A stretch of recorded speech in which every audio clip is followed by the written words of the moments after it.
Bonjour à toutes et à tous, bienvenue dans cette nouvelle vidéo. Ça fait longtemps que j'ai pas tourné une vidéo, ça fait à peu près 2 semaines. Pour moi, c'est long. Dernièrement, comme vous le savez, on a eu des séances un peu chaotiques. Ça s'est vraiment mal passé et c'est de ma faute. Là, j'étais plus dedans. Mentalement, j'étais plus dedans. Émotionnellement, j'étais plus dedans. J'étais en conflit avec la jument. Il y avait plus de bonne relation. Clairement, les 3 piliers d'une bonne relation, selon moi, n'étaient pas respectés. Et c'est vrai qu'au début, j'avais poussé parce que il y avait une contrainte de temps et parce qu'elle aurait dû pouliner en juin de ce qu'on m'avait dit. Sauf que je vois que c'est toujours pas le cas. Pourquoi? Je pense savoir pourquoi. Je pense que c'est par rapport à des papiers qui sont pas totalement finalisés. Et du coup, ça retarde un peu tout ça. Je suis entré dans une espèce de pression où je voulais aller vite, j'étais plus dans la relation et du coup, voilà, forcément, c'était pas bon. Ce qui fait que quand j'arrivais dans le pré, elle venait pas, donc je devais passer en leadership à chaque fois, ce qui était du coup devenu une relation un petit peu conflictuelle. Dans la dernière séance qui a été filmée, c'est parti un peu trop loin, je me suis blessé à la main, etc. Et c'est là où en fait je me suis dit, ok, ouais, là, t'es allé un peu trop loin. T'as déconné, t'es sorti des valeurs que tu prônes de base, t'es sorti de ce que toi-même t'enseignes et j'ai fait quelques jours de pause. Malheureusement, elle s'est blessée avec la herse dans le champ, etc. Puis elle a eu un truc à l'œil aussi vite fait. Tout ça m'a permis de me poser, de faire une pause, de réfléchir et de me rendre compte que je m'étais bien éloigné du genre de pratique avec les chevaux que je veux avoir. Et on a repris tout zéro, donc on a repris beaucoup de relations. Donc c'est la voir, la caresser, donner des bonbons. Alors je la déplace beaucoup parce que étant donné qu'elle est blessée, donc je dois lui faire les soins. Et du coup en fait là depuis une semaine quasiment, depuis lundi, on est vendredi, depuis 5 jours, ce qu'on fait c'est je vais la voir, je passe un petit peu de temps avec elle, je la ramène au club, donc on fait une balade de 15 minutes aller, je fais les soins, je lui montre quelques trucs, je la fais brouter, tac, et on revient avec une petite promenade en main de 15 minutes. Donc des choses très simples. Et j'ai commencé, du coup, parce qu'en fait, ça m'énerve de dire ça en vidéo, mais j'ai eu de l'ego. Je pense que j'ai voulu aller un peu trop vite, que j'avais également un manque de compétences, un manque de connaissances sur certaines choses. Ma chance a également été un frein pour moi. Mon succès a été mon frein, c'est-à-dire qu'en 1 an, j'ai quand même réussi à avoir une entreprise dans les chevaux qui me permet d'en vivre et tout aujourd'hui, donc je suis très reconnaissant. Mais du coup, forcément, j'avais pas déjà toutes les compétences au début, ça m'a pas empêché d'avoir des résultats exceptionnels avec les chevaux et avec les gens que j'accompagne. Mais du coup, j'ai développé un ego et j'ai voulu peut-être parfois aller un peu trop vite et du coup, mon manque de connaissances et de compétences a été impacté par cet ego, parce que forcément, quand en si peu de temps, on a autant de succès, ça peut vite monter à la tête. Maintenant, j'en ai pris conscience et j'ai décidé de revenir sur des choses très simples, mais vraiment très simple, comme juste la caresser avec la longe, faire passer la longe au-dessus. Et je me rends compte que tout ça c'est compliqué. Et même le surfait c'était compliqué. On m'avait dit mets longe autour du ventre. Et moi j'avais de l'ego, je disais non mais ça elle sait le faire. Donc voilà, encore une fois, c'est pas grave d'avoir de l'ego, on en a, on est humain. Ceux qui disent le contraire sont des menteurs ou des moines bouddhistes. Ce qui est important, c'est d'en prendre conscience et de faire mieux. Et le fait de le dire en vidéo, ça me permet aussi moi de l'accepter. Et voilà, c'est pas grave de faire des erreurs, c'est pas grave de déconner. On peut faire des erreurs qui sont graves, mais ce qui est important, c'est pas de s'auto-flageller avec les erreurs qu'on a fait, mais c'est de dire ok, j'ai déconné, ok, j'ai fait des erreurs. Maintenant, qu'est-ce que j'en fais? Qu'est-ce que je fais de ça? Est-ce que je continue? Est-ce que je me plains? Est-ce que je pleure? Est-ce que non? Je me bouge le cul, je continue. Voilà. On a beaucoup travaillé la relation. Là, on a travaillé la relation ces derniers jours. Alors, on n'est pas encore totalement dans l'envie du cheval. Des moments, je vais vers elle, elle se barre un petit peu. Du coup, je dois temporiser et elle finit par voilà. Mais là, on est dans un contexte où quand même, il faut lui faire les soins. Donc, je dois l'attraper. Mais je suis beaucoup plus souple. Et en fait, ce qui s'est passé dernièrement, c'est que mon attitude était totalement partie en couille. J'avais plus du tout une bonne attitude. C'était conflictuel. J'avais un rapport de force avec elle. Sans violence, mais j'avais un rapport de force dans le sens où je voulais qu'elle fasse, etc. Donc, forcément, quand on est dans cette attitude-là, ça peut pas marcher. Et j'ai décidé du coup de me reprendre en main et de réfléchir à tout ça pour faire mieux. Et je vais vous montrer du coup un petit peu ce qu'on fait en ce moment. Donc on va revenir sur les bases, donc c'est-à-dire la touche avec la longe, des choses très simples en fait, du travail à pied classique, des choses très basiques. Je pense que tout ce succès que j'ai eu très rapidement cette année m'a monté à la tête. Et du coup, j'ai commencé à faire des erreurs et à sortir du processus. J'ai commencé à me croire au-dessus du processus. Et forcément, je suis encore jeune, donc pour moi, avoir du succès aussi rapidement, j'étais pas prêt psychologiquement à vivre ça. Et du coup, j'ai eu de l'ego. Et maintenant, ce qu'il faut, c'est faire mieux et revenir à la base, revenir à ce qui compte pour moi profondément et à mes valeurs profondes. Donc voilà, ça arrive de s'égarer du chemin, mais ce qu'il faut, c'est s'en rendre compte et revenir du coup sur le bon chemin, entre guillemets. Et le bon chemin, il n'y en a pas de bon chemin par définition, c'est celui qui a du sens pour vous. Et c'est vrai, je pense que même le fait que j'étais fatigué et triste dernièrement, c'était dû au fait qu'il y avait une incohérence entre qui je veux être et ce que je faisais vraiment. Alors l'environnement n'est pas évident étant donné qu'il y a une espèce d'anniversaire derrière. Et du coup ils ont mis plein de banderoles qui volent, des tentes, etc. Donc forcément c'est pas des choses qui facilitent. On fait quelques petits mouvements d'habituation, quelques petits exercices d'habituation. Et ensuite on part en extérieur. Et on a fait ça depuis du coup 5 jours. Et déjà là je vois vraiment une grosse amélioration dans la relation. Je vais me mettre la longe tranquillement. Au niveau de mes mains, est-ce que je peux aller partout sans tension, sans résistance? Il y avait des endroits qui posaient problème, notamment tout ce qui était les antérieurs, etc. Alors elle a une blessure à cause de la herse à l'antérieur droit, donc ça peut jouer. Et une petite blessure aussi au postérieur gauche, très légère, petite égratignure. Mais vous voyez, hier quand je touchais les membres, voilà, il y avait ce petit mouvement de recul léger, donc elle n'est pas encore dans l'acceptation. Mais du coup, c'est important de bien répéter et de bien lui montrer que ça veut rien dire. Voilà. Et faire attention et essayer de bien la décontracter. Donc moi en ce moment je regarde de nouveau du contenu, je me forme parce que j'ai remarqué que j'avais de l'ego et du coup bah, je me renseigne. Ok. Là je vais juste en fait, j'essaye juste d'éviter de... Voilà. Alors ça peut être les mouches étant donné qu'il y a des mouches sur l'antérieur qui se mettent dans sa plaie. Donc voilà, je vais pas être trop strict sur le mouvement. Mais vous voyez, je veux déjà voir si je peux toucher sans qu'il y ait forcément de mouvement. Le but n'est pas d'avoir l'immobilité, mais le but c'est de voir est-ce qu'elle bouge, est-ce que c'est inconfortable pour elle ou pas. Donc là pareil avec la main, vous voyez, je vais venir ici gratter de l'autre côté également avec ma main, par en dessous également, et voir s'il y a des réactions. S'il y a des réactions, je ne vais pas faire de la désensibilisation et continuer le stimulus jusqu'à ce que le cheval ne bouge plus. Non, j'ai déjà expliqué que ça pour moi c'était pas ma manière de voir les choses. J'ai plutôt être dans de l'habituation sur ce qu'on appelle l'approche retrait. C'est-à-dire il y a un petit truc qui fait peur, et ben je vais diminuer et revenir progressivement pour qu'elle s'habitue et non pas qu'elle se désensibilise. Souvent les gens sont un peu perdus entre l'habituation et la désensibilisation. C'est quoi la différence entre les deux? Pour moi, dans la désensibilisation, on cherche à ce que le cheval ne réagisse plus à une stimulation. Donc autrement dit, le cheval, par exemple, a peur d'un mouvement. Par exemple, le cheval a peur d'un drapeau. Eh ben, on va, entre guillemets, s'en foutre que le cheval ait peur. Ce qu'on veut, c'est juste que le cheval ne bouge plus. C'est ce qu'on veut. On veut l'immobilité. Ça, c'est de la désensibilisation. L'habituation, ça va obtenir à peu près le même résultat, c'est-à-dire que le cheval ne bouge plus. Mais cette fois-ci, dans l'habituation, le cheval, c'est pas qu'il ne bouge plus parce qu'on lui a appris à ne pas bouger, mais il ne bouge plus parce que justement, il est habitué à ce truc-là, ça ne lui crée plus forcément d'émotions négatives. Et avec une jument comme elle, eh ben, il faut faire beaucoup plus d'habituation, même s'il y a certains éléments où la désensibilisation peut être intéressante. Le bon cavalier, en fonction de ses objectifs, doit être capable de maîtriser la désensibilisation, mais également l'habituation, d'accord? C'est deux compétences différentes et il faut maîtriser les deux. Donc vous voyez, là, je vais revenir comme ça, je vais aller un petit peu derrière. Déjà, on peut voir qu'il y a des petits signes de décontraction, elle met son pied, elle lève un petit peu son postérieur. Là, vous voyez, je vais aller caresser au niveau du ventre. Voilà. Hop. Là, elle a changé de pied de décontraction, donc je vais revenir. Voilà. Et ça, en fait, ça me permet d'avoir des points de repère sur qu'est-ce que je peux toucher avec mes mains, qu'est-ce que je ne peux pas toucher avec mes mains, qu'est-ce qui va venir créer de la décontraction, qu'est-ce qui va venir créer du stress. Attention à toujours, moi j'aime bien me mettre comme ça parce qu'au moins j'ouvre mon épaule, je ne cache pas ce qu'il y a ici, elle peut voir où je touche. Donc je recommence. Ok, nickel, elle décontracte le membre que je suis en train de toucher, ce qui est bien.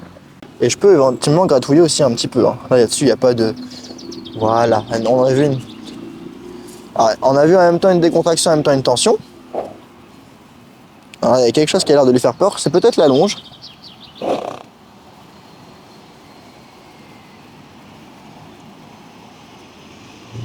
Le bus, peut-être aussi le bus.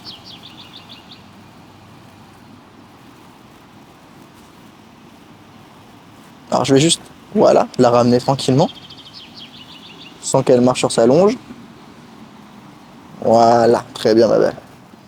Et maintenant je vais être beaucoup plus à l'écoute en fait, beaucoup plus délicat avec elle, comme j'avais été au tout début l'année dernière. Et là je vais revenir du coup sur le mouvement qui posait problème. Voyez, elle se tend, je relâche. Voilà, et je vais redécomposer tranquillement.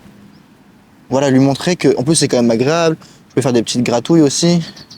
C'est pas quelque chose qui est censé l'effrayer. Là, je vous résume un petit peu ce qu'on a travaillé. Maintenant, ce que je travaille un petit peu avec elle, c'est que je prends ma longe, comme ça, je fais une petite boucle, bon, rien d'exceptionnel. Et on voit des fois quand je la lève, voilà, il y a toujours un petit peu de réaction avec elle. Mais c'est parce qu'elle regarde, c'est pas non plus... Voilà, et voilà, en fait, là, je la caresse. Ça, avant, quand on a commencé à le faire, c'était un petit peu difficile. Et je vais juste caresser. Donc pour l'instant, j'ai fait toute l'avant-main, d'accord? Donc vous voyez qu'au niveau de l'avant-main, ça pose pas trop de problème. Moi, au début, j'étais le premier à dire que ces trucs-là, c'était de la connerie, que ça servait à rien. Mais maintenant, j'utilise. Pourquoi? Parce que, je pense qu'avec Gilica, pendant 1 an, on a vraiment créé cette relation. On a vraiment cette relation qui est plutôt bonne, même s'il y a des hauts et des bas, même s'il faut toujours y revenir. Maintenant, on va pouvoir se permettre d'aller vraiment dans le travail et vraiment d'aller chercher des choses un peu plus techniques. Et je pense que je critiquais ces choses-là parce que ce que j'avais besoin avec elle au début, c'était non pas de technique, mais plus de relation. Et ça, malheureusement, il n'y a pas vraiment de technique. Enfin, il y en a, mais... Et là, je vais beaucoup, du coup, hop, gratouiller comme ça. Je peux même aller un petit peu plus vite, mais on voit dès que je vais un peu plus vite, voilà, là, elle regarde parce qu'il y a quelque chose qui se passe là-bas. Donc pareil, c'est important de savoir pourquoi est-ce que le cheval se raidit, pourquoi est-ce que le cheval crée des tensions. Vous voyez, là, je vais aller au niveau des antérieurs, c'est pas trop de problème. Là, ça, c'est une zone intéressante parce que ici, elle ne voit pas. Vous voyez, elle ne voit pas ici. Donc ça, c'est très intéressant aussi. Et je peux même ajouter, là, c'est parce qu'elle était surprise, parce qu'il y a 2 choses en même temps. Ah non, c'est parce que les enfants d'à côté tapent dans les mains. Du coup, elle a eu un peu peur. Vous voyez, important de comprendre pourquoi est-ce qu'elle réagit. Parce que si je ne suis pas conscient de mon environnement, je vais me dire, ah ok, j'ai voulu toucher l'encolure, il y a une réaction forte. Non, c'est juste qu'au même moment où je touchais l'encolure, les enfants ont applaudi. Donc forcément, elle regarde un petit peu, elle se demande. Mais c'est important d'avoir conscience de tous ces éléments-là. Là, je vais revenir. Donc là, quand je lève, je sais que c'est un peu compliqué, donc je vais juste décomposer le fait de lever. Voilà. Doucement. Voilà, là j'ai beaucoup moins de tension. Du coup, je vais relâcher tout de suite. Et je vais revenir. Voilà, je repasse ici. Tranquillement. C'est des choses très très simples. Il n'y a vraiment rien d'exceptionnel là-dedans. Mais elle est quand même globalement plutôt décontractée. Et quand on a commencé à le faire, c'était pas le cas. Voilà. Maintenant, donc je peux faire également les antérieurs. Alors vu qu'il y a des mouches, elle peut peut-être bouger vu qu'elle a des blessures. Voilà. On peut venir faire 2 côtés opposés. Voilà, ça c'est bien. Toujours au tout début, il y a toujours un petit moment d'appréhension dans le fait de lever. Voilà, donc voilà, c'est pareil. Et en fait, ce que je fais là, c'est que je vais répéter le mouvement et l'habituer en lui montrant que c'est rien, que ça peut la toucher, et je vais ignorer totalement. Voilà.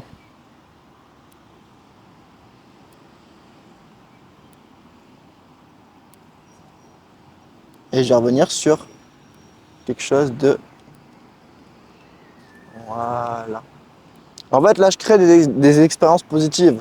Dans le sens où elle se dit, ok, en fait, quand la longe se lève, c'est juste une caresse avec. C'est pas quelque chose qui va me faire du mal ou quelque chose que je dois fuir. Et si elle part, c'est pas grave, je recommence. Donc on voit, elle regarde un peu ce qui se passe au niveau des enfants, etc. Ok. Maintenant, je vais aller un petit peu plus loin aujourd'hui dans mes exercices, sans y aller trop. Aujourd'hui, je vais essayer de m'attaquer très légèrement à tout ce qui va être la partie du dos. Donc là, alors je vais faire attention à pas, voilà. Au niveau du dos, très tranquillement. Voilà. Les flancs. Qu'il n'y ait pas trop de réaction. Alors je pourrais très bien le faire sans la prendre au licol, hein, bien sûr. Voilà. Donc là, ça a l'air déjà pas mal au niveau des réactions. Elle regarde, mais elle n'est pas non plus... Ah, alors là, elle vient de bouger pour les mouches. Voilà. Au niveau du ventre, ça va être un peu compliqué, je pense. Non, ok, super. Du coup, là, je vais récompenser tout de suite. Alors, je pourrais exiger l'immobilité, mais exiger l'immobilité avec elle pourrait être quelque chose qui va venir demander un petit peu de tension. Et donc là, vu que je suis en train de travailler un exercice où mon objectif, c'est quand même d'avoir un peu de décontraction, je vais essayer de limiter au maximum tout ce qui peut me créer de la tension. Voilà, pareil au niveau du dos. Je vais au niveau du sacrum, au niveau des côtes.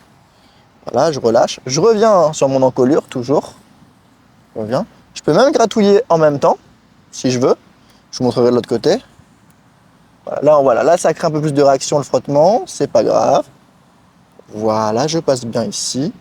Voilà, là, on a vu, je suis passé au niveau de la croupe. Il y a une réaction. Donc, je vais le refaire.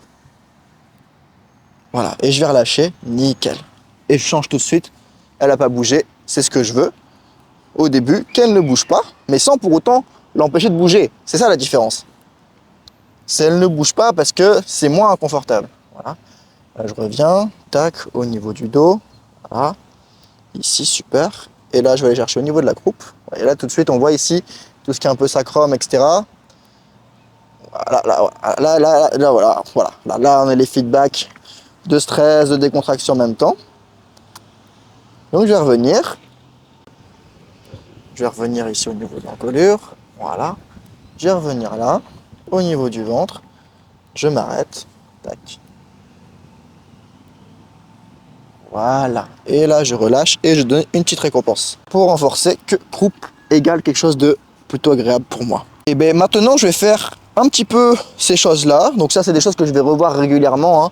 Et même en balade, des fois en balade, je m'amuse à lui faire ça pendant qu'elle marche, etc. Et là, en fait, donc je vais pas me focaliser sur le cadrage de la vidéo, mais je vais vous montrer du coup genre d'exercice que j'aime bien faire. Et mon but, c'est d'avoir des signes de décontraction pendant le mouvement. Même chose à l'autre main. Donc ma main extérieure va venir guider et ma main intérieure va venir caresser. Donc là, voilà, je repars. Et je caresse tranquillement. Voilà, ici. Voilà. Et on voit que la jument, elle vient pas mâchouiller, etc. Une fois qu'on l'arrête, bon là elle mange, donc ça peut être interprété à faux, mais vous voyez, petite session de nuque légère, je me décontracte. Voilà. Et là, elle est décontractée. Alors qu'avant, elle, pourtant, vous savez qu'elle a beaucoup de mal à redescendre. Donc ça montre que c'est un exercice qui fonctionne plutôt bien.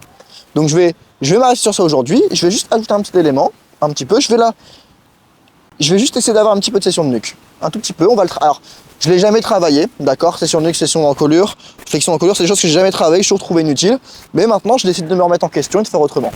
Donc je teste des choses. Donc légère, je vais mettre vraiment à peine, parce qu'elle est très sensible elle, donc je vais y aller à peine. Voilà. Super. Voilà. Insister un petit peu. Enfin, un peu plus. La nuque, je vais y aller un peu plus fort. Voilà.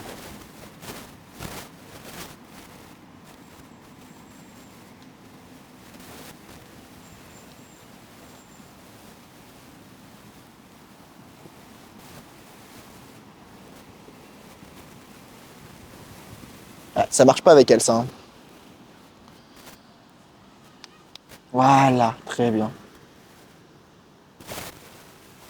Voilà. Petit bonbon. Voilà, ok. Oui, très bien. Super. Ok.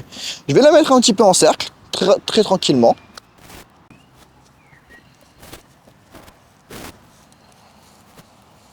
Voilà, j'ai pas besoin qu'elle soit dans un pas actif.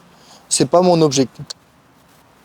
Mon objectif, c'est de garder le mouvement avec la décontraction. C'est pas grave si elle se colle à moi, c'est pas mon objectif. Je sais qu'elle est pas dangereuse, je sais qu'elle frappe pas.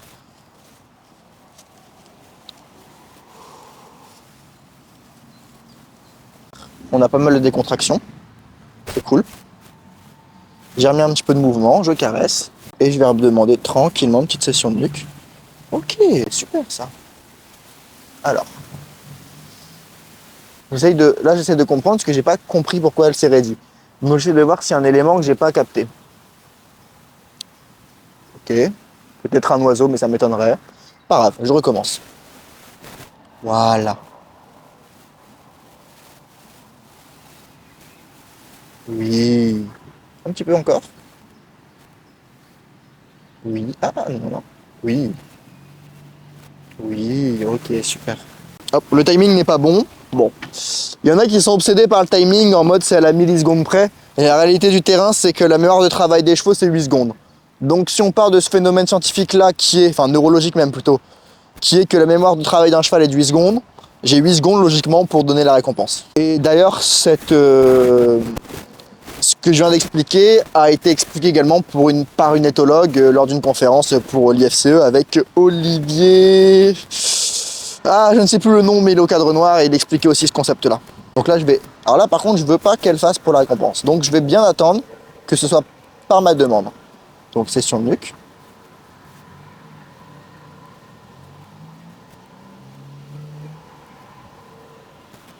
Allez. Voilà.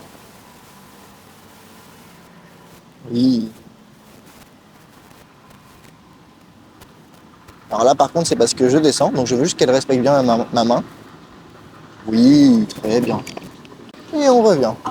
Oui, très bien. Et aujourd'hui, c'est la première fois que je lui apprends, donc voilà, j'en ai assez pour aujourd'hui pour moi, pour ce truc-là. Donc là, je vais la laisser un petit peu tranquille avant de la récupérer. Voilà. Alors pourquoi est-ce que j'ai voulu lui apprendre ça? La raison elle est simple, c'est que j'ai cru comprendre que quand on mettait les chevaux en session de nuque, ça les aidait à se décontracter. Je sais pas si ça fonctionne, ok, il y a des gens qui disent que oui, d'autres qui disent que non. Du coup je teste sur le terrain, de toute façon ça filme. Et par rapport à ces éléments-là, ça va m'aider justement à voir est-ce que effectivement la session de nuque est quelque chose qui aide ou au contraire quelque chose qui n'aide pas ou qui empire, donc on verra. C'est pour ça que je lui apprends la compétence et après j'utiliserai cette stratégie dans certains moments pour voir si effectivement ça aide ou non. Voilà, c'est la fin de cette vidéo. Moi j'ai encore quelques petits trucs à faire dans la séance comme la ramener, lui faire les soins. Je vais retravailler un petit peu encore une fois le fait de la toucher avec la longe pendant la balade, en revenant après. Et ce que je vais également faire après c'est en rentrant je vais donner des fibres et je vais mettre la longe du coup autour sur son dos. Sur son dos et en fait je la mets comme une sangle mais je la pose juste, elle n'est pas serrée.